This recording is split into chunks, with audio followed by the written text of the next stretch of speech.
नमस्ते दोस्तों। मैं जानता हूँ हर बार की तरह आपकी जो स्टडीज़ है वो बहुत रेगुलरली और बहुत बेहतरीन तरीके से चल रही है। जैसे कि हम एनसीईआरटी 6th क्लास के चैप्टर 7 तक के चैप्टर्स कंप्लीट कर चुके थे, आज हम इस वीडियो में चैप्टर 8 को कवर करेंगे।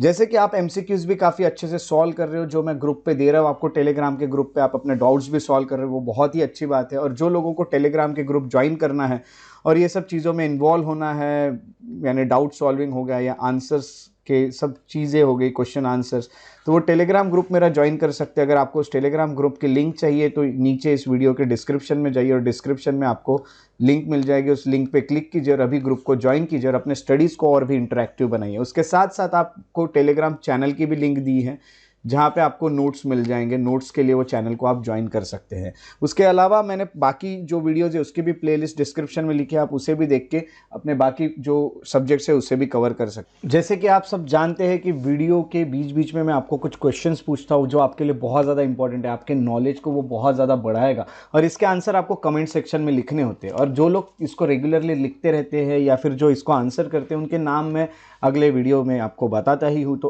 पिछले जो लेक्चर था हमारा चैप्टर नंबर 7 पे, उसमें जो लोगों ने आंसर किए उनके नाम है सौजन्या जी, सेकंड हम कहेंगे स्नेहा जी, थर्ड सुबोध जी, और फोर्थ जो है वो सुरेश जी। तो ऐसे 4 लोग जो है यहाँ पे जिन्होंने यहाँ पे हमें आंसर किए। तो एक बार ओवरव्यू कर लेते हैं जो उन्होंने आंसर किए हैं उन सब को। तो यहाँ पे अगर देखा गया तो ये वो वीडियो था, that is lecture chapter number 7 पे। यहाँ पे आप देख सकते हैं सुबोध जी ने यहाँ पे tributaries of Ganga, hill stations, Aravalli range, Vindhya range, Satpura range, उसके अलावा अंडमान निकोबार के बारे में यहाँ पे हमें इंफॉर्मेशन प्रोवाइड की है। सौजन्या जी ने भी हमें यहाँ पे देखा गया तो इंडिया किसके साथ बॉर्डर शेयर करती है, स्टेट जिनको कोस्ट लाइन नहीं है, गंगा की ट्रिब्यूटरीज कौन सी है, या 5 हिल स्टेशन हिमालय के कौन से, या अरावली रेंज कहाँ से पास होती है, विंध्या रेंज कहाँ से पास होती है, सातपुरा रेंज कहाँ से पास होती है, ये सब हमें इंफॉर्मेशन दी है। उसके बाद हम देखेंगे स्नेहा जी ने हमें इन्फॉर्मेशन दी है सुनामी 2004, अंडमान निकोबार आइलैंड्स, या फिर tributaries of Ganga, left tributary, right tributary, या फिर largest tributary, hill station Himachal Pradesh के, विंध्या के रेंजेस जो है वो, अरावली की रेंजेस जो है वो लिखी हुई है। उसके अलावा यहाँ पे अगर आप देखोगे तो जो सुरेश चंद्र जी है उन्होंने यहाँ पे हमें कुछ ट्रिक बताई है जिससे अब नेबर कंट्री जो इंडिया की उसको याद रख सकते हैं। निमोनिक बताया है बचपन में भाई, जिसमें उन्होंने कहा है ब से बांग्लादेश, च से चाइना, पी से पाकिस्तान, एन से हम कहेंगे नेपाल, एम से म्यांमार, भ से भूटान, ए से अफगानिस्तान, ऐसे हम कहेंगे। और हाईएस्ट जो लोएस्ट है अफगानिस्तान के साथ, हाईएस्ट जो है बांग्लादेश के साथ। ये सब हमें इन्फॉर्मेशन इन्होंने प्रोवाइड की है। तो बहुत अच्छी हमें इन्फॉर्मेशन मिल जाती है। तो ये इसी तरह से आप भी इन्वॉल्व होते रहिए और अपने आंसर जो है कमेंट सेक्शन में लिखते हुए चलिए। तो चलिए आज का जो आखिरी चैप्टर है 6th के एनसीईआरटी कैसे शुरू करेंगे, और आज हम 6th के एनसीईआरटी को पूरी तरह से खत्म करने वाले हैं। सो एनसीईआरटी का जो चैप्टर नंबर 8 है उसका नाम है India, climate, vegetation and wild life. यानी हमें क्लियरली पता चल रहा है कि इस चैप्टर में हम इंडिया के क्लाइमेट के बारे में, वेजिटेशन के बारे में और वाइल्ड लाइफ के बारे में पता करेंगे। जैसे कि आपको पता होगा वेजिटेशन के लिए एक वर्ड यूज होता है दैट इज फ्लोरा, और वाइल्ड लाइफ के लिए एक वर्ड यूज होता है दैट इज फोना, यानी एनिमल्स के लिए फोना, और हम कहेंगे वेजिटेशन के लिए फ्लोरा। ये वर्ड्स यूज होते हैं, ठीक है, इसको याद भी रख सकते हैं आप, आगे वैसे आएंगे ही ये सब वर्ड्स। जैसे कि आपको पता है कि you read in newspaper daily and watch on TV, या फिर हम कहेंगे कि बाकी आप लोगों को बोलते हुए सुनते होंगे अबाउट वेदर, आज का वेदर ऐसा है, आज का वेदर वैसा है। यानी आप देख रहे हैं कि द वेदर जो है is about day to day changes in atmosphere, है ना। तो आज ठंडी है, कल गर्मी थी, कल बारिश थी, ये सब डे टू डे चेंजेस जो हो रहे हैं एटमॉस्फेयर में उसे आप वेदर कह रहे हैं। ये तो आपको पता चल जाता है। इसमें जो चेंजेस हो रहे हैं वो टेम्परेचर में हो रही है, ठंडी गर्मी हो गई, या बारिश यानी रेनफॉल हो रही है, या फिर बहुत ज़्यादा धूप निकल रही है, एटसेट्रा एटसेट्रा, ऐसे सब चीज़ें हैं। For example as such it may be hot और कोल्ड बोल सकते हैं। आज बहुत गर्मी है या बहुत ठंडी है, आज बहुत धूप है, या फिर आज थोड़े से बादल है दैट इज़ क्लाउडी, आज बहुत विंड चल रही है, हवा चल रही है, या फिर आज विंड ज़्यादा नहीं है, काम वेदर लग रहा है।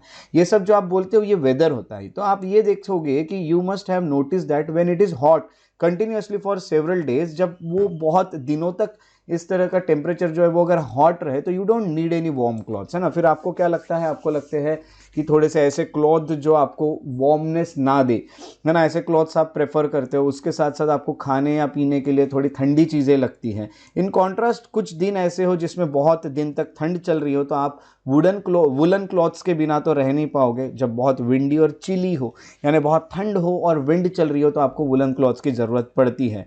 तो हम कहेंगे you would like to have something hot to eat, तो आपको तो ये बचपन से पता ही है, अब तक के आपने देखा है, ये सब चीज़ें ऐसी ही होती है। ब्रॉडली अगर देखा गया तो इंडिया में अगर हम कहेंगे तो सीजन्स को, कुछ मेजर सीजन्स को यहाँ रिकॉग्नाइज किया जाता है। 4 मेजर सीजन्स इंडिया में देखे जाते हैं, इसके बारे में आज हम इन्फॉर्मेशन लेने वाले हैं। सबसे पहले आपको अपने नोट्स में लिखना है तो आप इनको एक एक करके लिख सकते हो। सबसे पहला जो है सीज़न वो है cold weather season, winter December to February जो चलता है वो, है ना। तो कोल्ड वेदर सीजन जो है वो चलेगा विंटर में, दैट इज दिसंबर टू फरवरी। दूसरा जो है वो हॉट वेदर सीजन होता है जो समर में चलता है, दैट इज मार्च टू मई। तीसरा होता है साउथ वेस्ट मानसून सीजन जो रेनी सीजन जिसे हम कहते हैं, जो जून से सितंबर चलता है। और बाद में सीजन आता है रिट्रीटिंग मानसून का, जिसे ऑटम कहा जाता है, जो कि अक्टूबर और नवंबर में चलता है। तो चलिए ये जो चारों मेजर सीजन्स हैं इनको हम अपने नोट्स में लिख ले। तो मैं आपको ये नोट्स में लिखा देता हूँ, आप भी अपने नोट्स में लिखते हुए चलिएगा। सबसे पहले हम देख रहे हैं कि मेजर सीजन्स जो आपको देखने मिलते हैं, तो आपको ये लिखना चाहिए अपने नोट्स में। पहला जो देखने मिलता है वो है कोल्ड वेदर सीजन, जिसको हम विंटर कहते हैं। ठीक है, कब से कब तक आता है विंटर? तो दिसंबर से फेब तक आपको ये फील ही होता है। दूसरा जो होता है ये है हॉट वेदर सीजन, जिसको हम समर कहते हैं, और वो होता है मार्च से लेके तो मई तक। ओके, तीसरा जो मेजर सीजन देखा जाता है वो है साउथ वेस्ट, क्योंकि साउथ वेस्ट में बहते हैं मॉनसून विंड्स जो होते हैं, वो बाद में वापस भी आते हैं, वो भी आपको बताऊंगा। साउथ वेस्ट मॉनसून सीजन, जिसे हम रेनी सीजन कहते हैं, और ये जो रेनी सीजन होता है ये चलता है जून से सितंबर के बीच में। चौथा जो होता है इसे सीजन ऑफ रिट्रीटिंग मॉनसून कहते हैं,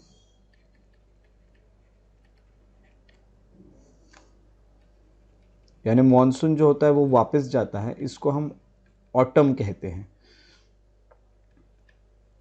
ऑटम सीजन। और ये जो ऑटम सीजन होता है ये चलता है अक्टूबर से लेके तो नवंबर के बीच में। ठीक है, तो ये आपने मेजर सीजन्स जो होते हैं ये अपने नोट्स में नोट डाउन कर लिए, बहुत ज़्यादा ज़रूरी है। ठीक है, आगे बढ़ते हैं। आगे और क्या इन्फॉर्मेशन मिलती है एनसीईआरटी में ये देख लेते हैं। जब हम आगे बढ़ते हैं तो हमें एक एक सीज़न के बारे में कुछ इन्फॉर्मेशन यहाँ पे दी हुई है उन्होंने। जैसे वो कहते हैं कोल्ड वेदर सीजन या विंटर जो होता है, जो दिसंबर से फरवरी के बीच में चलता है, ये इसको विंटर सीजन कहा जाता है। यह इस वक्त जो सनरेज होती है वो डायरेक्टली हम कहेंगे कि अर्थ पे नहीं आती है, क्योंकि आपको जैसे कि आपने पहले भी पढ़ा था, जो अर्थ होती है वो एक एंगल बना के घूम रही है। ये जब एंगल बनाती है तो फिर कुछ ऐसा पार्ट होता है जहाँ पे डायरेक्टली सनलाइट नहीं आएंगे, यानी बीच के पार्ट पे तो आएंगे, ऊपर के पार्ट पे थोड़ा सा डायरेक्टली सनलाइट यहाँ पे आपको देखने नहीं मिलते। अब डायरेक्टली अगर आपको देखने नहीं मिल रहे हैं तो उस रीजन जो है वहाँ पे आपको पता है नॉर्थ के रीजन में उस वक्त चलते रहेगा विंटर, क्योंकि डायरेक्टली सनलाइट जो है वो तो सनरेज जो है वो डायरेक्टली रीजन पे नहीं गिरेंगे। एज ए रिजल्ट क्या होगा, टेम्परेचर जो होगा नॉर्थ इंडिया का वो बहुत कम हो जाएगा, और बहुत कम हो जाने के कारण वहाँ पे हो जाएगा विंटर, या फिर हम कहेंगे कोल्ड वेदर सीजन। तो ये होगा कोल्ड वेदर सीजन। उसके बाद जो आता है वो है हॉट वेदर सीजन और समर। ये जो हॉट वेदर सीजन या समर होता है जो मार्च से मई के बीच में चलता है, इस वक्त जो सनरेज होता है वो डायरेक्टली या फिर हम कहेंगे कि थोड़ा सा ज़्यादा डायरेक्टली या कम डायरेक्टली, बट डायरेक्टली रीजन पे तो गिरती है। क्योंकि अगर आप देखोगे, मैंने आपको पिछले कुछ वीडियो में बताया था, अर्थ जो होती है वो हमेशा कुछ ना कुछ एक एंगल बना के जो घूम रही है, वो एंगल कितना आपको कमेंट सेक्शन में लिखना है। अर्थ कितना एंगल बना के घूम रही है, इसी एंगल के कारण नॉर्थ का जो रीजन है वहाँ पे कभी कभी डायरेक्टली सनलाइट नहीं गिरती है, तो कभी कभी डायरेक्टली भी गिरती है। तो यहाँ पे अगर देखा गया तो टेम्परेचर जो होता है बहुत हाई हो जाता है, क्योंकि डायरेक्टली सनलाइट आ रहा है, सनरेज आ रही है। तो हॉट एंड ड्राई विंड्स जो होती है, जिसको लू कहा जाता है, वो पूरे दिन भर बहती है। इस कारण हम कहेंगे कि समर आ जाता है। तो हॉट विंड है और ड्राई है, मॉइस्चर बिल्कुल नहीं है, जिसको लू कहा जाता है, सन से आती है ये सब। तो हम कहेंगे कि इस कारण वहाँ पे समर आ जाता है मार्च से मई के बीच में नॉर्दर्न हेमिस्फीयर में। जब हम आगे आते हैं तो हमें देखने मिलता है साउथ वेस्ट मानसून सीजन, या जिसको रेनी सीजन कहा जाता है। ये जो सीजन होता है यहाँ पे हम कहेंगे कि मानसून जो है वो शुरू हो जाता है। विंड्स ब्लो होती है अरेबियन सी और बे ऑफ बंगाल से लैंड की तरफ। अगर आप इंडिया को देखो तो इंडिया को आपने पहले भी देखा था और इसको आप अच्छे से जानते हो। ये जो अरेबियन सी है और ये जो बे ऑफ बंगाल है, यहाँ से जो विंड होती है वो लैंड की तरफ बहना शुरू हो जाता है। अब नॉर्मल सी बात है, ये जो विंड बह रही है ये तो पानी की तरफ से बह रही है। अब अगर ये पानी के ओर से बहेगी तो इस विंड में मॉइस्चर तो रहेगा, तो इसमें नमी होती है, मॉइस्चर लेके आती है, और जब ये विंड माउंटेन बैरियर्स को स्ट्राइक कर जाती है तो ये विंड वहीं पे रुक जाती है ना। सिंपल सी बात है। आप देखेंगे अब ये विंड बहते हुए आ रही है, यहाँ पे कोई माउंटेन था, माउंटेन ने उसे रोक लिया, रोकने के बाद यहाँ पे वो रुक गई, रुकने के बाद यहाँ बादल बन गए और यहाँ पे बारिश गिरने लग गए। इस तरह से हम कहेंगे कि मानसून जो विंड से उस कारण रेनफॉल आ जाता है, क्योंकि ये बैरियर जो माउंटेन बैरियर से इससे रुक जाती है और फिर रेनफॉल शुरू हो जाता है, क्योंकि इसमें मॉइस्चर भी था। अब ये हो गया, इस कारण रेनी सीजन आता है। इसका जो टाइम हमें पता चलता है जून से सितंबर के बीच में पता चलता है। फिर आता है सीजन ऑफ रिट्रीटिंग मॉनसून, या फिर जिसे हम ऑटम कहते हैं। अब ये जो विंड्स जो वहां से निकली थी अरेबियन सी या बे ऑफ बंगाल से, ये बाद में इसी तरफ वापस भी आएगी। तो वापस आना है रिट्रीट होना, तो ये वापस आता है। तो जब विंड जो होती है वो मूव बैक करती है from mainland to Bay of Bengal, तो अब जब वो बे ऑफ बंगाल की तरफ बहना शुरू करेगी तो ये जो सीजन होता है यहाँ पे फिर से हम कहेंगे कि इसको रिट्रीटिंग मानसून कहते हैं। यानी जब साउथ का जो पार्ट होता है, साउथ इंडिया का पार्ट, पर्टिकुलरली तमिलनाडु और आंध्र प्रदेश, वहां पे बहुत ज्यादा आपको रेनफॉल देखने मिलता है, क्योंकि वो विंड वापस आ रही है। वो विंड वापस आएगी, फिर से उसके जो माउंटेन बैरियर से उसको रोक देंगे, उसमें वहां पे फिर क्या हो जाएगा, तो वहां पे शुरू हो जाएगी बारिश। इसलिए हम कहते हैं हाउएवर जो क्लाइमेट है is about average weather condition, ये हम कह सकते हैं। अब यहाँ पे आपको सबसे पहले तो हमको चारों सीजन की यहाँ पे इंफॉर्मेशन मिल गई। तो ये जो ऑटम था ये चलता है अक्टूबर से नवंबर के बीच में।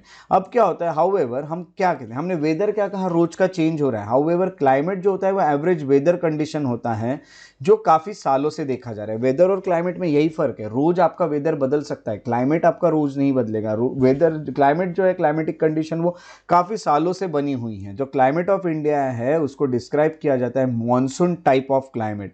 मॉनसून ये वर्ड कहां से आया, monsoon is taken from Arabic word that is मौसम। तो मौसम से आया है विच मीन्स सीजन। मौसम कहा जाता है, अरेबिक वर्ड जो है सीजन में, सीजन कहा जाता है। हम कहेंगे कि क्लाइमेट जो है वो इंडिया का मॉनसून टाइप ऑफ क्लाइमेट कहा जाता है। और मॉनसून वर्ड अरेबिक वर्ड से आया, मौसम वर्ड से आया है, ड्यू टू इंडियाज लोकेशन जो है वो ट्रॉपिकल रीजन में इंडिया आपको देखने मिलता है। आपने इंडिया का लोकेशन पहले भी देखा है, वो ट्रॉपिक में आपको देखने मिलता है। ये इंडिया है, ये ट्रॉपिकल रीजन में आपको देखने मिलता है। ट्रॉपिक ऑफ कैंसर जो है वो वहाँ से हम कहेंगे कि जाता भी है, वहाँ से पास भी होता है। ये सब होने के अलावा मोस्ट ऑफ द रेन जो है वो मानसून विंड से ही आते हैं इंडिया में। आप मानसून विंड आगे और डिटेल में आगे आने वाले एनसीईआरटीज में आप पढ़ते रहोगे। तो अभी तो आप बेसिक चीज़ें यहाँ पे जैसे कि देख रहे हो। एग्रीकल्चर जो है वो भी रेन पे डिपेंड है इंडिया में। अच्छा मानसून यानी अच्छा रेन, अच्छा रेन यानी अच्छे क्रॉप, तो सभी चीज़ें एक दूसरे से कनेक्टेड हैं, ये हमें पता चलता है। तो आपको वेदर और क्लाइमेट के बीच का डिफरेंस भी यहाँ पे पता चल चुका है। सो आपको कमेंट सेक्शन में आंसर करने के लिए एक क्वेश्चन है यहाँ पे, what would happen if the monsoon are weak और even worse fail to occur 1 year.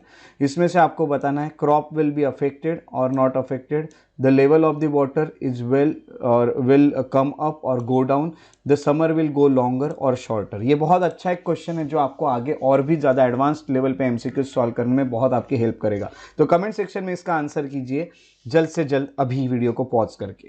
चलिए आगे बढ़ते, आगे अगर देखा गया तो जो क्लाइमेट है हम कहेंगे किसी भी जगह का is affected by its location, altitude, distance from the sea and relief. ये अगर देखा गया तो ये तो पक्की बात है। अगर हम कहेंगे कि जो क्लाइमेट है वो अलग अलग रहेगा, जैसे लोकेशन जिसकी जैसी है वैसे हम कहेंगे क्लाइमेट रहेगा। कोई कहीं पे लोकेटेड है, कोई किसी सदर्न हेमिस्फीयर पे, कोई नॉर्दर्न हेमिस्फीयर, कोई ट्रॉपिकल रीजन पे है, कोई हम कहेंगे सब ट्रॉपिकल, कोई टेम्परेट पे है। तो उस कारण तो ये सब हम कहेंगे कि चेंजेस तो आएंगे ही। उसके अलावा हम कहेंगे दूसरा दैट इज ऑल्टीट्यूड, यानी जो हाइट है that is altitude. Altitude height कम ज़्यादा होगी उस रीजन की तो क्लाइमेट तो इफेक्ट होगा ही। दूसरा हम कहेंगे डिस्टेंस सी से कितना है, इससे भी डिपेंड करता है। सी के बहुत पास रहोगे तो बहुत ह्यूमिडिटी आपको देखने मिलेगी।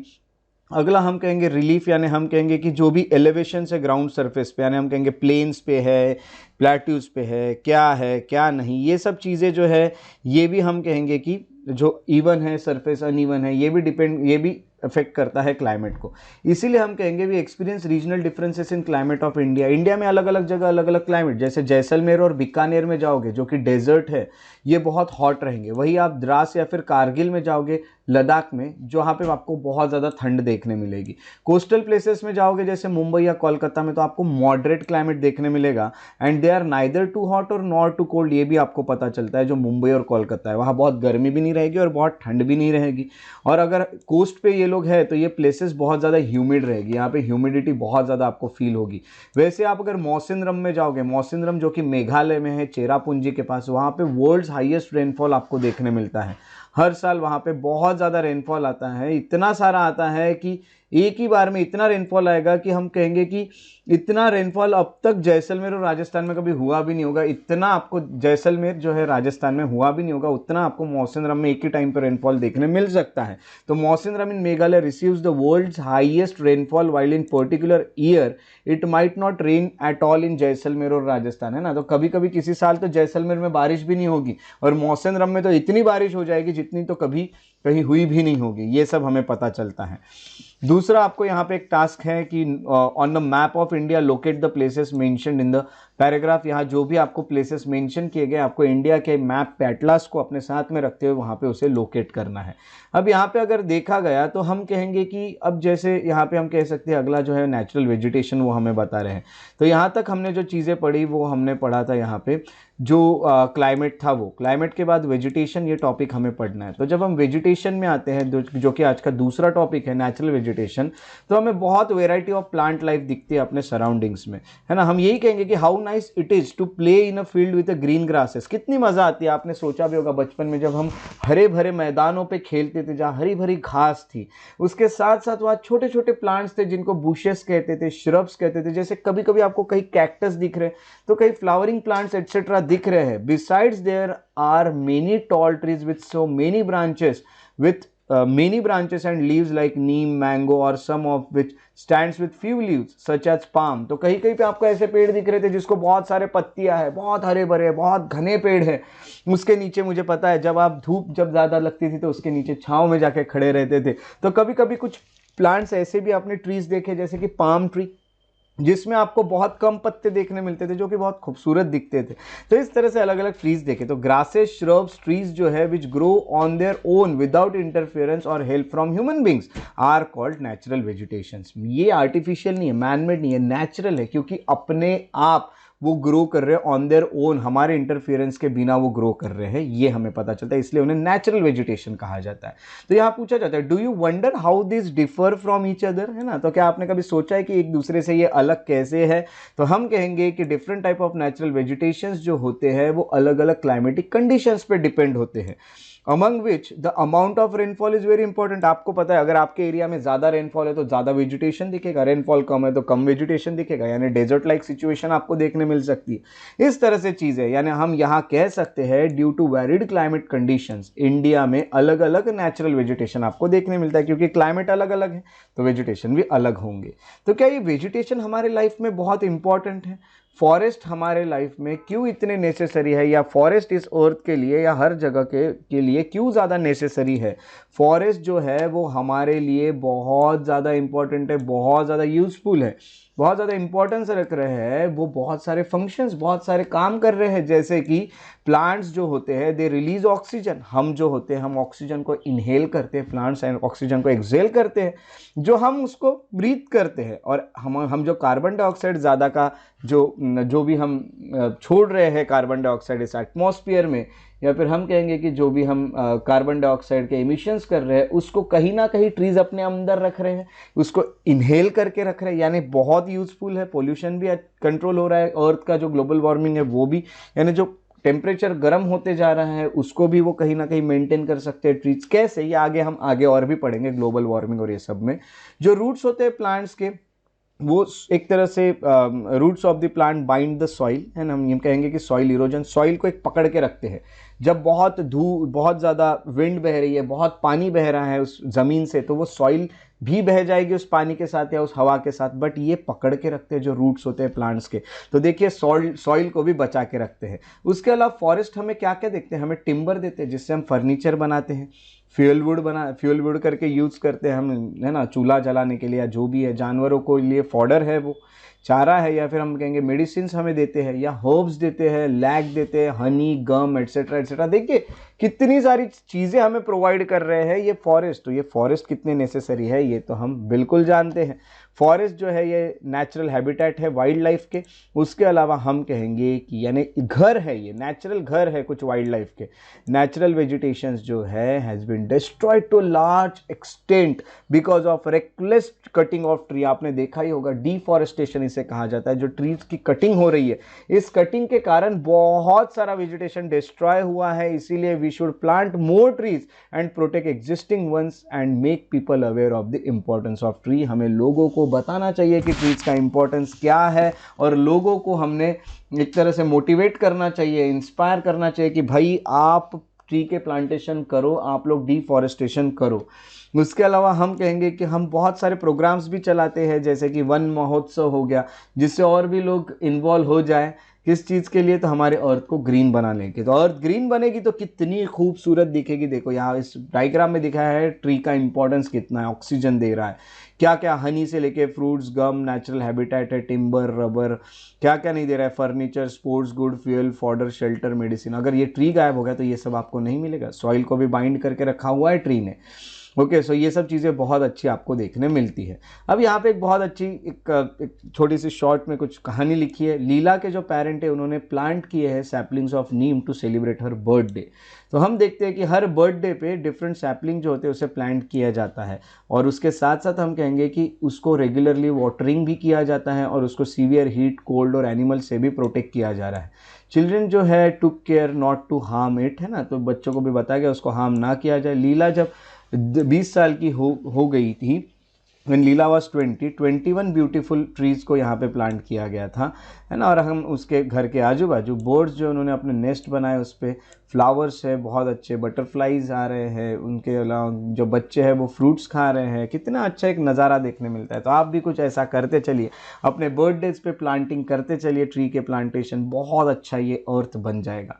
उसके बाद हम आगे आते हैं, तीसरा जो पार्ट है आज के लेक्चर का वो है, इस NCERT के इस पार्ट का, वो है वाइल्ड लाइफ। हमने क्लाइमेट यहाँ कवर कर लिया, हमने वेजिटेशन कवर कर लिया, अब हम वाइल्ड लाइफ को कवर करेंगे। तो चलिए वाइल्ड लाइफ को, यहाँ पे वाइल्ड लाइफ क्या होती है इसको पढ़ने की कोशिश करते हैं। वाइल्ड लाइफ की अगर बात करें तो फॉरेस्ट जो होता है उसमें बहुत सारे अलग अलग वाइल्ड लाइफ रहती है, वेराइटी, वो घर है फॉरेस्ट कुछ जानवरों का।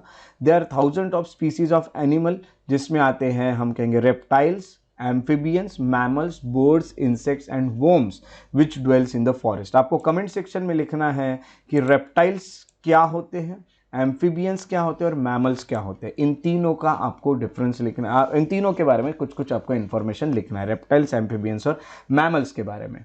उसके बाद हम आगे आते हैं, तो आपको पता है यही वाइल्ड लाइफ होती है जो फॉरेस्ट में रहती है। टाइगर जो है वो हमारा नेशनल एनिमल है। It is found in various parts of countries. अगर देखा गया तो गिर फॉरेस्ट जो है गुजरात में, वो एशियाटिक लायंस का घर है। तो एलिफेंट और वन हॉर्न राइनोसरस जो होते हैं वो आसाम में आपको देखने मिलते हैं। एलिफेंट जो होते हैं वो आपको केरला और कर्नाटक में देखने मिलते हैं। तो कैमल और वाइल्ड एसेस जो है वो आपको ग्रेट इंडियन डेजर्ट और रन ऑफ कच्छ में देखने मिलते हैं। कैमल्स आपको ग्रेट इंडियन डेजर्ट में देखने मिलते हैं और वाइल्ड एसेस आपको रन ऑफ कच्छ में देखने मिलते हैं। उसके अलावा वाइल्ड गोट हो गए, स्नो लेपर्ड्स हो गए, बेयर्स हो गए, एटसेट्रा एटसेट्रा, ये आपको हिमालय के रीजन में भी देखने मिलते हैं। इनके अलावा आपको अदर एनिमल्स देखने मिलते हैं देश में, जैसे कि मंकी हो गए, वुल्फ हो गए, जैकल हो गए, नीलगाय, चीतल हो गए, एटसेट्रा एटसेट्रा। उसके अलावा हमें अलग अलग बर्ड लाइफ भी देखने मिलती है। पीकॉक हमारा नेशनल बर्ड है। बाकी कॉमन बर्ड्स को देखा गया तो पैरट्स, पीजन्स, मैना, गीज, बुलबुल, डक्स, ये सब भी आपको देखने मिलते हैं। और उसके अलावा there are several bird sanctuaries भी आपको देखने मिलती है, जिसको बनाया गया है ताकि जो बर्ड्स होता है उनका नेचुरल हैबिटेट जो है वो उन्हें मिला रहे, वो खराब ना हो जाए, हम उसे प्रोटेक्टेड रखा गया है, इसीलिए उनके लिए बर्ड सेंचुरीज भी बनाई जाती है। ये बर्ड को प्रोटेक्शन देती है हंटर्स को। हंटिंग वहाँ पे अलाउ नहीं होती है, रेस्ट्रिक्टेड होता है। तो can you name 5 birds that are commonly found in your areas, ये आपको यहाँ पे लिखना है, ये आपको देखना है कि कौन से बर्ड्स। आपको कमेंट सेक्शन में अपने एरिया का नाम लिखना है और इस एरिया में जो मेजर बर्ड्स आपको देखने मिल रहे हैं, 5 बर्ड्स उसके नाम लिखने हैं। इससे आपका आगे आने वाला एनवायरमेंट का पोर्शन कवर होता है। एनवायरमेंट में आपको आगे जाके बर्ड्स या फिर हम कहेंगे इंडेंजर्ड स्पीसीज, हम कहेंगे क्रिटिकली इंडेंजर्ड वल्नरेबल स्पीसीज को पढ़ोगे, इसके लिए आपको बहुत हेल्प होगी। कभी कभी आपको ये चीज़ें पता रहना बहुत ज़्यादा ज़रूरी है कि आपके एरिया में कौन कौन से बर्ड्स मिलते हैं। तो अपने कमेंट सेक्शन में जाके अपने एरिया का जो स्टेट का नाम है वो और जो बर्ड्स पाए जाते हैं उनका नाम भी आप वहाँ पे लिखिएगा। उसके अलावा हम कहेंगे कि there are several hundreds of species of snake भी आपको देखने मिलता है इंडिया में, जैसे कोबरा हो गए या फिर क्रेट्स हो गए। ये अगर देखा गया तो ये बहुत ही खतरनाक से सांप होते हैं, स्नेक होते हैं, ये भी तो वाइल्ड लाइफ का ही हिस्सा है। तो हम कहेंगे कि अगर जैसे जैसे हम फॉरेस्ट को काट रहे हैं, हंटिंग कर रहे हैं, बहुत सारी स्पीसीज जो होती है वो डिक्लाइन किए जा रही है रैपिडली। अच्छी बात नहीं है, बहुत सारी स्पीसीज ऑलरेडी एक्सटिंक्ट हो चुकी है, गायब हो चुकी है, और बची हुई जो है उन्हें तो हमें बचाना पड़ेगा ही। तो इन्हें प्रोटेक्ट करने के लिए नेशनल पार्क्स बनाए गए हैं, सेंचुरीज बनाए गए, बायोस्फीयर रिजर्व्स बनाए गए हैं। आपको कमेंट सेक्शन में अपने एरिया, अपने स्टेट का नाम और उसमें रहने वाले कुछ मेजर एक या दो तो भी नेशनल पार्क, सेंचुरीज और बायोस्फीयर रिजर्व्स लिखने हैं। जो गवर्नमेंट होती है, गवर्नमेंट ऐसे प्रोटेक्शन के लिए काफ़ी सारे जो हम कहेंगे स्टेप्स ले रही है, जैसे हम कहेंगे प्रोजेक्ट टाइगर को बचाने के लिए, तो प्रोजेक्ट एलिफेंट को बचाने के लिए। उसके अलावा आपको मैंने जैसे कि बताया, आपको अलग अलग जो वाइल्ड लाइफ सेंचुरीज है ये सब है, उसके आपको मैप में देखने हैं और अपने एरियाज़ के तो आपको कमेंट सेक्शन में भी लिखना है। You can also contribute in conserving the wild life. You can refuse to buy things made from the body parts of animals. ये भी आपको रिफ्यूज़ करना चाहिए, आपको कंजर्व करने के लिए। जैसे उनके बोन से कुछ बनाए तो आप नहीं खरीदो उसे, हॉर्न से बनाए, फर से बनाए, उनके स्किन या फेदर से बनाए तो उसको मत खरीदो। आखिर वो भी तो हमारी तरह एक लाइफ ही है, उसको भी दर्द होता है, तो ये सब हमें नहीं करना है। हर साल एवरी ईयर हम देखते हैं कि वाइल्ड लाइफ वीक होता है फर्स्ट वीक ऑफ अक्टूबर में, ताकि अवेयरनेस जो है वो बनी रहे, अवेयरनेस जो है वो बढ़ सके, ताकि ये जो हैबिटेट है यानी ये जो घर है एनिमल्स के, उसे प्रोटेक्ट किया जाए। तो ये बहुत सारी चीज़ें जो यहाँ की जाती है, जैसे न्यूज़पेपर के कटिंग पे भी आपको काफ़ी सारे इस तरह से दिख रहे हैं कुछ आर्टिकल्स जिससे हम देखते हैं, ठीक है। तो ये सब आपको यहाँ पे पता चलता है। ऑलराइट, उसके अलावा उन्होंने कुछ आखिरी में इंफॉर्मेशन दी है कुछ माइग्रेटरी बर्ड्स की। कुछ बर्ड्स जो होते हैं जैसे कि हम कहेंगे पिंटेल डक हो गया, या फिर हम कहेंगे कर्ल्यूज हो गए, या फिर फ्लेमिंगो हो गया, ऑस्प्रे हो गया, या लिटिल स्टिंट हो गया, ये माइग्रेट होते हैं अपने कंट्री में विंटर सीजन में हर साल।